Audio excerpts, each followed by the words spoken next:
Seni tanıdığım günden değişti dünya.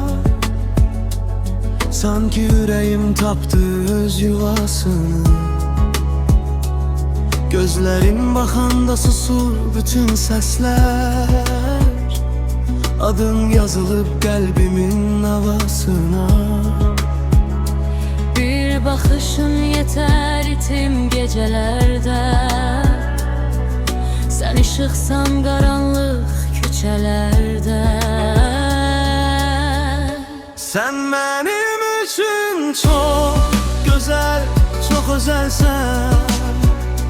Bu yüreğin tek hakiki ünvanısan. Elini ver bırakma hiç vaxt məni. Sen benim malım yazım, taleyim sen. Sen benim için çok güzel, çok özelsen. Bu kalbin tek sahibi sen. Dünya değişse bile sevgim değişmez. Çünkü sen benim en güzel sebebimsen. Sesinin sakit mahnım kimidir.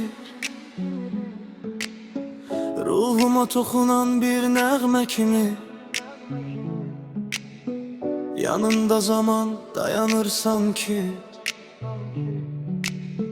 Her anın əbədi xatirə kimi. Eğer bir gün yollar çetinleşse,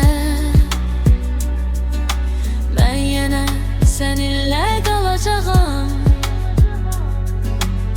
Çünkü sevgi dedikdə ağlıma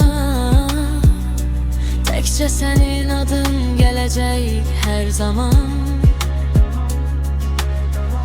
Sen benim için çok güzel, çok özelsen.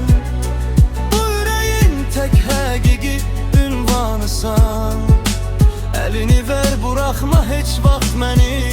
Sen benim malın yazım, taleyim sen. Sen benim için çok güzel, çok özelsen. Bu kalbin tek sahibi sen.